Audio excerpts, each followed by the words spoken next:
Welcome back to This is VANCOLOUR. It's election time, and you know what that means. Lofty promises, slanderous mudslinging, and our neighborhoods littered with election signs. But do election signs actually have an impact on elections? Here to discuss a BC broadcasting legend, the president of Down Syndrome BC, and a former political candidate herself. Maybe she'll talk about it. She is, of course, Tamara Taggart, and this is Tea Time with Tamara.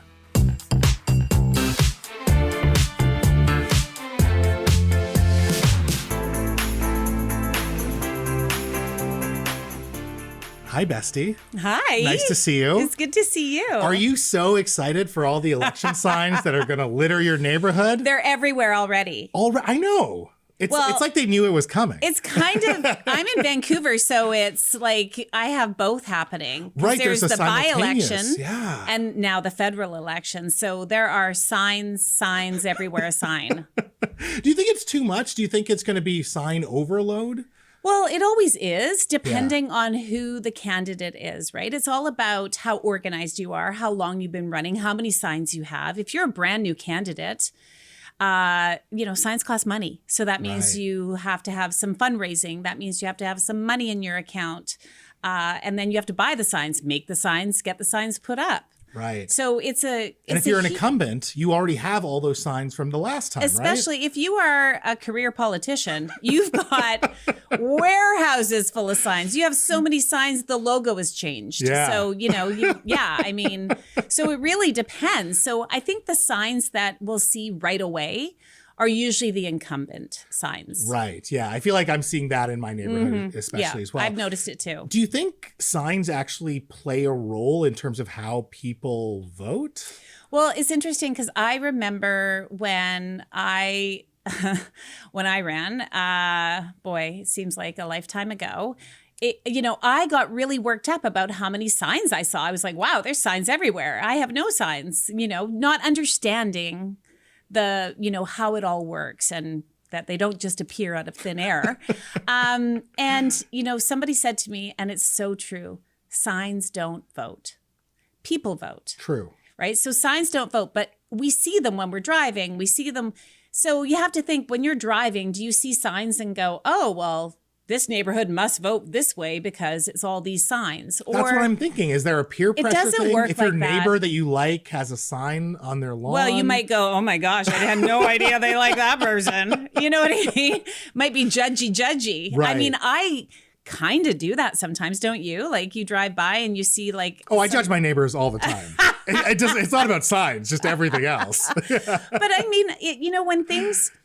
there's some extreme candidates sometimes. Sure. And so if you see one of their signs in your neighborhood, it's kind of like, oh, that's unexpected. Wasn't seeing that one. Yeah, coming. they're just invited from the potluck I see. Yeah, right? No, but it's like, so it's interesting, but signs don't vote. Yeah. But what they do is they remind us that there's an election coming because not everybody knows. We know that voter turnout is not huge, whether it's civically, provincially, or federally. It's not, we don't have huge voter turnout, which is a whole other discussion, right? So if signs help remind people that there's an election coming, that's a good thing. I feel like you're hitting something there because name recognition really gets bolstered by signs, I feel like. Yes. You're Tamara Taggart, and not everyone has your type of name recognition, but if you're a candidate and you're going door knocking, yeah. If you come to my house and then I see your signs later, I go, oh yeah, I remember I met that person. Yeah. The most important thing you can do as a candidate is shake someone's hand, is say hello to somebody, is be there and be face to face with somebody. So, it's not going to big crowds and having all the people that are going to vote for you anyway show up, right? It's going door to door. And they do say that the way to win an election is door knocking. Right. These kind of turn into flexes, right? In terms of crowd sizes or look at all the signs that I have there. Like it feels like this is something that you're doing to flex to the other camps, 100%. Right?